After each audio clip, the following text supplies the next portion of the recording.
सुन्नी इत्तेहाद council की मखसूस नशस्तों का केस सुप्रीम कोर्ट ने फैसला महफूज कर लिया। चीफ जस्टिस काजी फायजीसा की सरबराही में 13 रुकनी फुल कोर्ट में समाअत।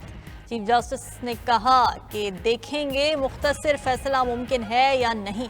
समाअत के दौरान चीफ जस्टिस ने रिमार्क्स में कहा, सुन्नी इत्तेहाद की कोई जनरल सीट नहीं, तो इस एतबार से मखसूस नशस्त कैसे मिल सकती है।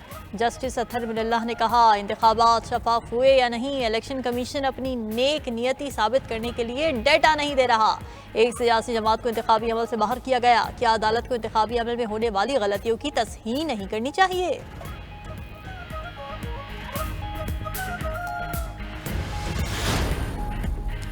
मखसूस नशस्तें हमारा हक है, अगर आज फैसला आ जाता तो खुशी होती।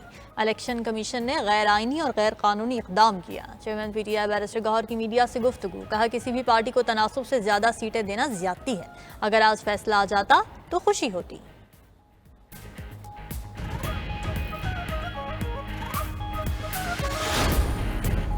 हसास इदारे को कॉल ट्रेस करने का इख्तियार मिल गया। नामजद अफसर कॉल ट्रेस कर सकता है। वफाकी काबीना ने सर्कुलेशन समरी के जरिए मंजूरी दी।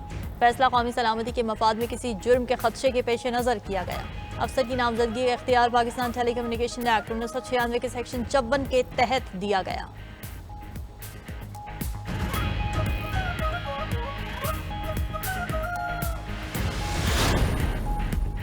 फॉर्म 47 की हुकूमत ने बदतरीन बजट से मईशत की शहरक काट ली है। नवाज शरीफ, शहबाज शरीफ और बिलावल जल्द अदालतों में नजर आएंगे। अपोजिशन लीडर उमर अयूब की मीडिया से गुफ्तगू, बाबर आवान का एक बार फिर 9 मई के वाकयात पर जुडिशल कमीशन बनाने और बानी पीटीआई के मुकदमात को ओपन ट्रायल करने का मुतालबा।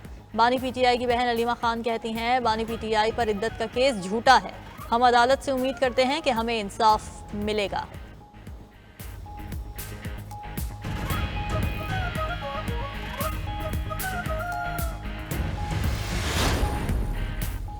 बानी पीटीआई और बुशरा बीबी का इद्दत निकाह केस का फैसला 1 माह में करने का हुक्म बरकरार। इस्लामाबाद हाई कोर्ट ने मुद्दत के तयन की डायरेक्शन के खिलाफ दरख्वास्त मुस्तरद कर दी। जस्टिस मियां गुल हसन औरंगजेब ने खावर मानिका की नजरसानी दरख्वास्त खारिज की और ट्रायल कोर्ट को 1 माह में फैसला करने वाली जजमेंट बरकरार रखी। वकील सलमान अकरम राजा ने कहा, अदालत के लिए 12 जुलाई तक फैसला करने की डेडलाइन है।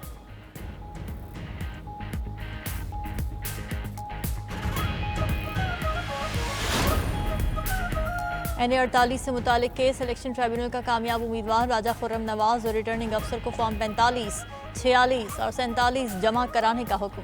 अदालत ने हिदायत की कि अगर किसी को सर्टिफाइड कॉपी चाहिए तो रजिस्ट्रार को दरखास्त देकर ले सकता है। किसी ने कोई गलत काम किया है तो कौन जिम्मेदार है। वाकई की तह तक पहुँचने के लिए किसी भी हद तक जाएंगे।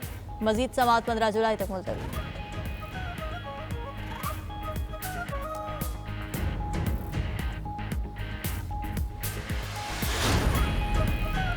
हुकूमत के पोस्ट बजट इक़दाम से IMF खुश। $6.5 अरब का तवील मुद्दती रिलीफ पैकेज मिलने की राह हमवार होने लगी। हालिया सहरोजा वर्चुअल मुज़ाकरात में रेवेन्यू बढ़ाने के लिए सब्सिडी मजीद कम और टैक्स महसूलात बढ़ाने पर इत्तेफाक। तफसीलात रवां हफ्ते की मीटिंग में तय होने का इम्कान है। दूसरी जानिब यूरोपीय ममालिक को एक्सपोर्ट में कमी। जुलाई 2023 तक जून 2024 तक एक्सपोर्ट में 3.57% कमी रिकॉर्ड।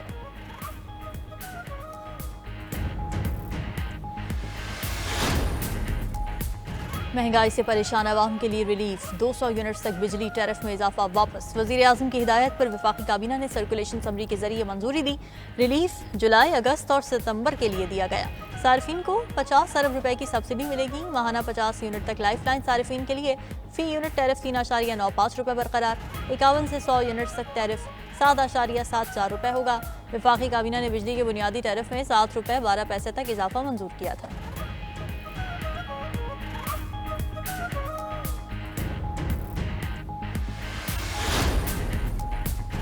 बजट और शदीद महंगाई ने अवाम की कमर तोड़ दी। 92 न्यूज़ अवामी जज्बात के इजहार का जरिया बन गया।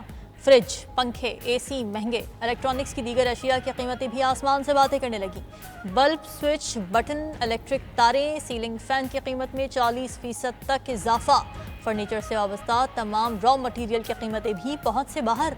उधर बच्चों के डायपर भी महंगे। 1400 वाला डायपर का पैकेट 1600 रुपए तक पहुंच गया।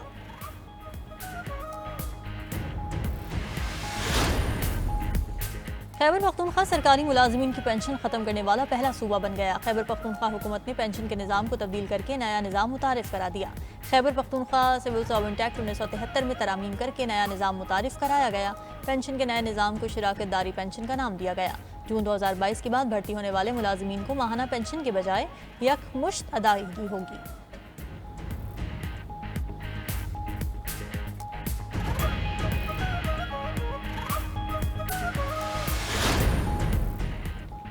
सुप्रीम कोर्ट में कासिम सूरी इंतखाबी अजरदारी का केस। सुप्रीम कोर्ट ने कासिम सूरी की जायदादों की तफसीलात तलब कर ली। वफाकी हुकूमत और बलूचिस्तान हुकूमत को नोटिस जारी। अदालत ने FIA से कासिम सूरी से मुतालिक रिपोर्ट तलब कर ली। चीफ जस्टिस ने रिमार्क्स में कहा, कासिम सूरी सुप्रीम कोर्ट से हुक्म इम्तना लेकर बैठ गए। क्या हुक्म इम्तना के बाद केस नहीं चलेगा? एक करारदाद को जवाब बनाकर अदम एतमाद की तहरीक को मुस्तरद कर दिया। कासिम सूरी के वकील नईम बुखारी ने मामले पर अस खुद नोटिस लेने की इस्तदा कर दी। केस की मजीद समाअत गैर मुअय्यना मुद्दत तक मुलतवी।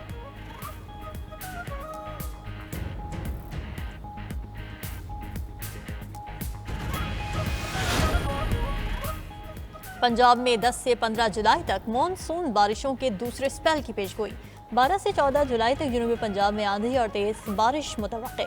नदी नालों में तुक़यानी का खतरा। PDMA ने बड़े शहरों में अर्बन फ्लडिंग का अलर्ट जारी कर दिया। आज मुल्क के बेशतर इलाकों में मौसम गर्म और मरतूब रहेगा।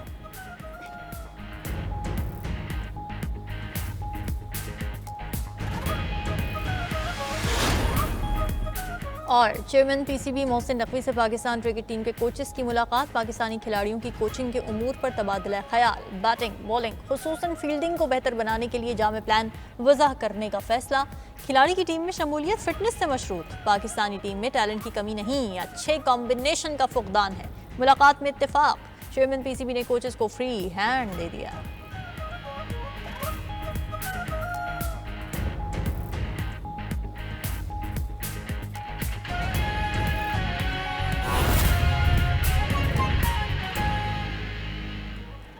अस्सलामुअलैकुम। 92 न्यूज़ के साथ मैं हूं रामीन सैयद। हेडलाइंस आपने जानी। अहम खबर यह है कि 9 और 10 मुहर्रम को यौम आशूर पर आम तातील होगी। वज़ीर आज़म शहबाज शरीफ ने 16 और 17 जुलाई को आम तातील की मंजूरी दे दी है, जिसका नोटिफिकेशन भी जारी कर दिया गया है। इस हवाले से मज़ीद तफसीलात जान लेते हैं नुमाइंदा खुसूसी इस्लामाबाद जावेद हुसैन से। जी जावेद। जी देखें, 9 और 10 मुहर्रम हराम के हवाले से यौम आशूर पर आम तातील का वफाकी हुकूमत ने फैसला किया है और इस सिलसिले में मुल्क भर में 9 और 10 मुहर्रम को जो है वो आम तातील होगी। इससे मुतालिक वफाकी का भी जो कैबिनेट डिवीजन है उनकी जानिब से 16 और 17 जुलाई को आम तातील का नोटिफिकेशन जारी कर दिया गया है। वज़ीर आज़म शहबाज शरीफ ने 16 और 17 जुलाई जो कि मंगल और बुध का रोज बनता है, उस रोज मुल्क भर में आम तातील की मंजूरी दे दी है, जो कि मुहर्रम हराम की 9 और 10 मुहर्रम जो है वो तारीखें बनती हैं। जी बहुत शुक्रिया जावेद हुसैन, आपने अपडेट किया।